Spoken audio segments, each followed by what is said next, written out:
Hello my dear students, আশা করি তোমরা সকলে ভালো আছো। তোমাদের আজকে এমটিএস 2026 রিক্রুটমেন্ট নিয়ে আমি আলোচনা করতে চলেছি। সেখানে তোমার এজ লিমিট, কোয়ালিফিকেশান, পোস্ট মানে ভ্যাকেন্সি কত, এক্সাম প্যাটার্ন কেমন হবে, পিইটি টেস্ট, পিএসটি টেস্ট সেগুলো কি, সিলেবাস কেমন, তো এই নিয়ে পুরো বিস্তারিত আলোচনা করবো তোমাদের সাথে। এবার তার আগে বলে রাখি, এমটিএস 2026 রিক্রুটমেন্ট তার যে কবে থেকে তোমার ফর্ম ফিল আপ শুরু হবে সেটাও আমি এক্ষুনি বলে দিচ্ছি। প্রথমেই বলি যে তোমাদের যে ক্যালেন্ডার অনুযায়ী সেটা হচ্ছে যে তোমাদের জুন থেকে 30শে জুন, এই 30শে জুন থেকে কিন্তু তোমাদের ফর্ম ফিল আপ শুরু হয়ে যাবে। এবার সেটা চলবে জুলাই 31 জুলাই পর্যন্ত। এই এক মাস তোমার হাতে থাকবে ফর্ম ফিল আপ করার জন্য। এবার তারপর কিন্তু তার থেকে 3 থেকে 4 মাসের মধ্যে তোমার এক্সাম শুরু হয়ে যাবে। এবার বলে রাখি, তো এক্সামের জন্য তোমাকে কি কি আগে জানতে হবে, আর ফর্মটা ফিল আপ করার জন্য তোমার কি কি দরকার সেগুলো একটু জেনে নাও। প্রথমে বলে দিই যে এজ লিমিটটা কীরকম হবে। এজ লিমিট দেখো, এজ লিমিট সাধারণত 18 থেকে 25 একটা থাকে, 18 থেকে 27 থাকে। এই হচ্ছে দুটো গ্রুপ থাকে, এই এজ লিমিটের মধ্যে থাকে। এবার তোমার পোস্ট দু রকম হয়, একটা হচ্ছে এমটিএস পোস্ট হয় আর একটা হাওলদার পোস্ট হয়। তো হাওলদার পোস্টের জন্য একরকম লাগে আর এমটিএস এর জন্য একরকম। তো হাওলদার এমটিএস দুটোর জন্য কিন্তু 18 থেকে 25, 18 থেকে 27 এটা হচ্ছে তোমাদের এজ গ্রুপ, এটা লাগে। এবার এখানে তোমার জেনারেলি যেমন এসসি ক্যাটাগরি, এসটি ক্যাটাগরি, সেখানে তো এসসিদের জন্য 5 বছর, এসটি ওবিসিদের জন্য 3 বছর যে ছাড়, পিডাব্লিউডি ইডাব্লিউএস এর জন্য, তো সেগুলো তো থাকছেই, সেগুলো আলাদা ব্যাপার। তো এটা হয়ে গেল তোমার এজ লিমিট। এজ লিমিটের পরে তোমার যেটা থাকবে সেটা হচ্ছে যে কোয়ালিফিকেশান। কোয়ালিফিকেশান তোমার কি দরকার এই পোস্টের জন্য? এই পোস্টের জন্য কোয়ালিফিকেশান হচ্ছে তোমার মাধ্যমিক পাস, শুধু মাধ্যমিক পাস হলেই হবে, আর কিছু লাগবে না। এবার বলি পোস্ট ভ্যাকেন্সি। এখানে তোমার ভ্যাকেন্সি কত?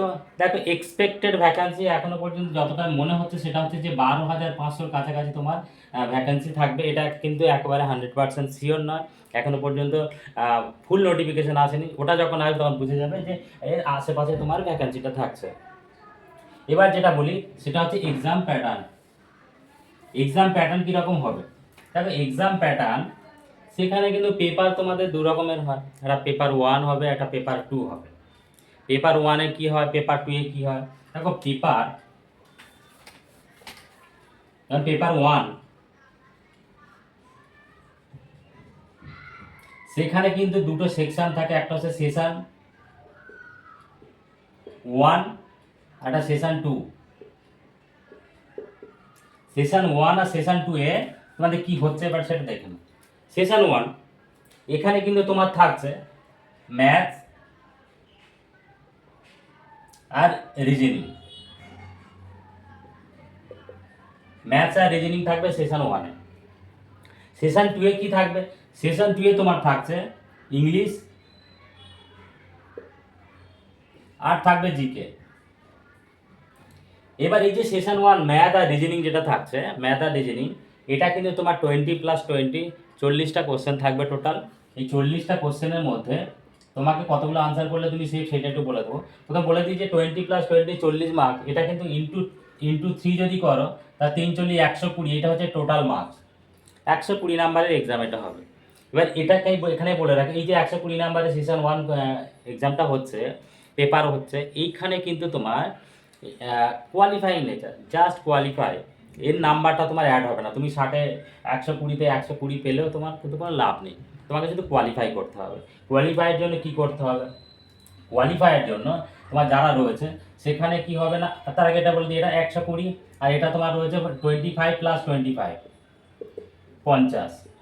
তো 50 × 3 150, এটা কিন্তু টোটাল 150 মার্কসের।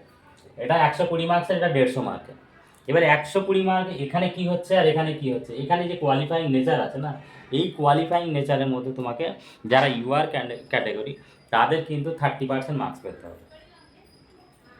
যারা ওবিসি ক্যাটাগরি তাদের 25%, আর যারা বাকি এসসি এসটি তাদের কিন্তু 20% পেলেই হবে। তো ভাবে যদি 30% হয়, এই 30% কত, 36, মানে তোমাকে 36 পেতে হবে। 36 পেলেই তুমি কোয়ালিফাই করে যাবে। তার বেশি না পাহাড়ও দরকার নেই, তার কমে পাহাড়ও দরকার, বেশি পেলে ঠিক আছে কোনো ব্যাপার নেই, কিন্তু কম পেলে তো হবেই না। তাহলে তার জন্য তাহলে কী হলো, এখানে 30%, 30%, 25% আর 20%, এইভাবে তোমাকে মার্কসটা পেতে হবে। 30% মানে 36 পেতে হবে, 25% মানে কত হবে 30 পেতে হবে, আর 20% মানে তোমার 24 পেতে হবে, 24 পেতে হবে। এই হচ্ছে টোটাল হচ্ছে তোমার মার্কস। এবার যেহেতু তোমার এবার তুমি মনে করো যে 36 পেতে গেলে তোমার কত টাকা নাম্বার, একটা কোশ্চেন যাবে 3 নাম্বার, তো 12টা আনসার যদি ঠিকঠাক করতে পারো তাহলে তুমি পাস করে যাবে। মিনিমাম তোমাকে 12টা ঠিক করতে হবে, তো তারপর তার বেশি পেলেই হলো। 30 এবার 25% মানে তোমাকে 30 পেতে হবে, 30 পাওয়া মানে কি তোমাকে 10টা আনসার করতে হবে মিনিমাম, তার উপরে করো। আর 20% মানে 24, তোমাকে মিনিমাম 8টা আনসার করতে হবে, করলে তুমি পাস। এবার সেশন 1 তোমার হয়ে গেল। সেশন 1 এর পরে এইবার যেখানে ব্যাপারটা হচ্ছে সে হচ্ছে সেশন 2। এখানে ইংলিশ আর জিকে থাকবে, এইটাই তোমার হচ্ছে মেরিট লিস্ট তৈরি হবে 150 নাম্বারে। এটা হচ্ছে ভাইটাল জায়গা, ঠিক আছে, বোঝাতে পারলাম? এটা হয়ে গেল। এবার পেপার তো হয়ে গেল। এরপরে যারা পাস করে যাবে তো তাদের জন্য কি হবে, এমটিএস পোস্টের জন্য পিইটি টেস্ট বা পিএসটি টেস্ট হয় না, সেটা হচ্ছে হাবালদার পোস্টের জন্য হয়। হাবালদার পোস্টের জন্য পিইটি টেস্ট মানে হচ্ছে ফিজিক্যাল এফিসিয়েন্সি টেস্ট, সেটা একটা হয়, আর একটা হচ্ছে ফিজিক্যাল স্ট্যান্ডার্ড টেস্ট। এই দুটো জিনিস হয়ে থাকে, এটা একটু বলে দিই।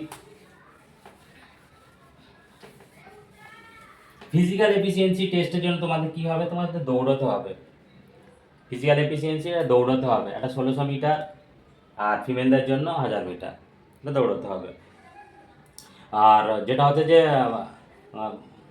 পুরো মেলদের জন্য যেটা কী হবে না, 1600 মিটার যেটা দৌড়াতে হবে সেটা কিন্তু তোমাকে 15 মিটার দৌড়াতে হবে। আর ফিমেলদের 20 মিনিটে 1 কিলোমিটার মানে 1000 মিটার দৌড়াতে হবে। আর পিএসটি কী হচ্ছে ফিজিক্যাল স্ট্যান্ডার্ড টেস্ট, সেখানে মেল ফিমেলদের জন্য যে এই যে নাম্বারটা রয়েছে 157.5, এই যে সেন্টিমিটার, এটা হচ্ছে লম্বা হতে হবে মেলদের জন্য 157.5 সেন্টিমিটার লম্বা হাইট হতে হবে। আর ফিমেলদের জন্য হতে হবে তোমার, এটা হচ্ছে মেলদের জন্য, আর ফিমেলদের জন্য হতে হবে কত হবে 152 সেন্টিমিটার। 76 হচ্ছে চেস্ট হতে হবে, যেটা এক্সপ্যান্ড করা যাবে না, স্বাভাবিক অবস্থা 76 সেন্টিমিটার হতে হবে। আর তারপর তোমাকে মিনিমাম 5 সেন্টিমিটার কিন্তু বাড়াতে হবে, ইনক্রিজ করতে হবে তোমার চেস্ট। এই হচ্ছে তোমার পিএটি টেস্ট আর পিএসটি টেস্ট হয়ে গেল। এবার চলে আসে তোমার সিলেবাস। সিলেবাসে তোমার কি কি আছে দেখো, সিলেবাস তো বলেই দিলাম তোমার, ম্যাথ, রিজনিং,